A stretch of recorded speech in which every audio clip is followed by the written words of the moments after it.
সংসার সন্তান এই শব্দটা ছোট হলেও সংসার গোছানো আর সন্তান মানুষ করা কিন্তু শব্দটা ছোট না। এর পিছনে কিন্তু অনেক বড় কাহিনী থাকে। আসসালামু আলাইকুম, কেমন আছেন সবাই? প্রত্যেকটা মেয়ে মানুষেরই মনে হয় ঘুম থেকে উঠেই আগে রান্নাঘরে ঢুকতে হয়, যেভাবে আমি প্রতিদিন ঢুকি।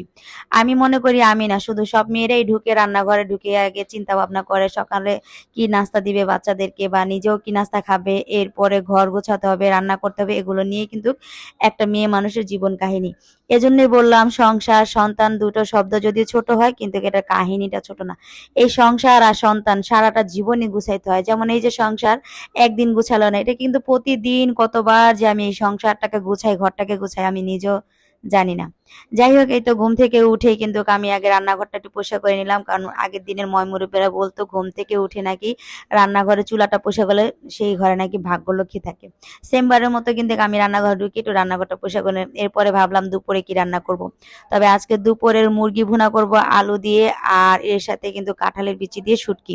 প্রত্যেকটা মেয়ে মানুষেরই মনে হয় ঘুম থেকে উঠে একটাই টেনশন থাকে, দুপুরে কি রান্না করব, আজকে কি রান্না করব, কি দিয়ে মানে ঘরে সবাই খাইতে পছন্দ করবে, সে চিন্তায় কিন্তু প্রত্যেকটা মেয়ে মানুষেরই থাকে, সেমবারের মতো আমারও।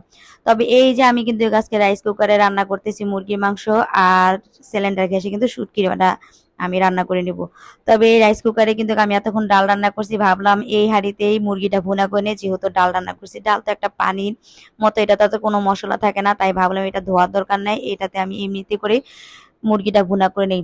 আজকে তো অনেক তাড়াহুড়ো করে কাজ করতেছি, একে তো রান্না করতে হবে, আরেক দিক দিয়ে হচ্ছে আমার ঘরটাও পরিষ্কার করতে হবে। অনেক দিন ধরে ঘর পরিষ্কার করি না, যেহেতু ধুলাবালি জমে আছে, এর ভিতরে আমার ড্রেসিং টেবিলটাও অনেক বেশি ময়লা হয়ে রয়েছে, তো ভাবলাম আগে বিছানা চাদরটা পাল্টাই না। আর এই দিক দিয়ে তো আমার প্রত্যেক দিন দুপুরে অনেক বেশি ঝামেলা হয়ে যায়, সব কাজ আমার অনেক তাড়াহুড়ো করে করতে হয়, কারণ আমার 1টা বাজে আমার ছোট ছেলের জন্য মাদ্রাসা খাবার নিয়ে যেতে হয়।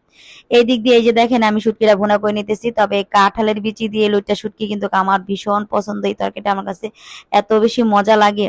আর এই দিক দিয়ে দেখেন এই তো ড্রেসিং টেবিলটা পরিষ্কার করে নিতেছি, এটার ভিতরে যে এত বেশি ধুলাবালি জমছে, অনেকদিন ধরে পরিষ্কার করি না। তবে আজকে ঘর গুছাইতেছি, আর এর ভিতরে দেখলাম যে ঝপঝপ করে বৃষ্টি নামতেছে।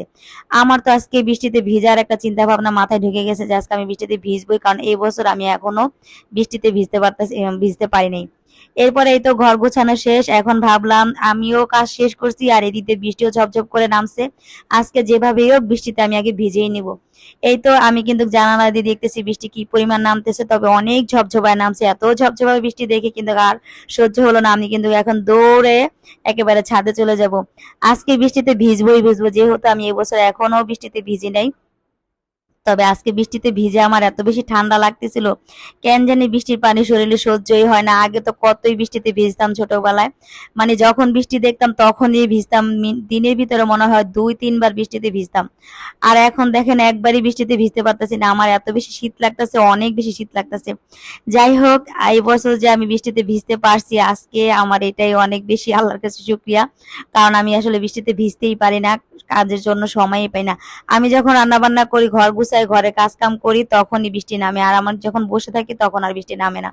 যাই হোক, বাকি রান্না কিন্তু আমি বৃষ্টিতে ভিজে এসে করলাম। আর এই যে এই ভিডিওটা সন্ধ্যার ভিডিও, সন্ধ্যায় আমি একটু ভাত রান্না করতেছি, সাথে একটু চাও বানিয়ে নিতেছি, কেন জানি আমার সন্ধ্যাবেলা একটু চা খেতে হয়। সারাদিন চা না খাইলেও চলে, কিন্তু সন্ধ্যায় আমার একটু চা খেতে হয়। এই তো সুন্দর করে একটু মজা করে চা বানিয়ে নিতেছি। আজকে কিন্তু চাটাও আমি অনেক সুন্দর মজা করে জানালার পাশে বসে খাবো, কেন জানি মনটা একটু খারাপ খারাপ লাগতেছিল, তো ভাবলাম একটু চা বানিয়ে সুন্দর করে মজা করে এই তো খোলা আকাশের নিচে জানালার পাশে বসে আকাশের দিকে তাকিয়ে একটু চা খাই।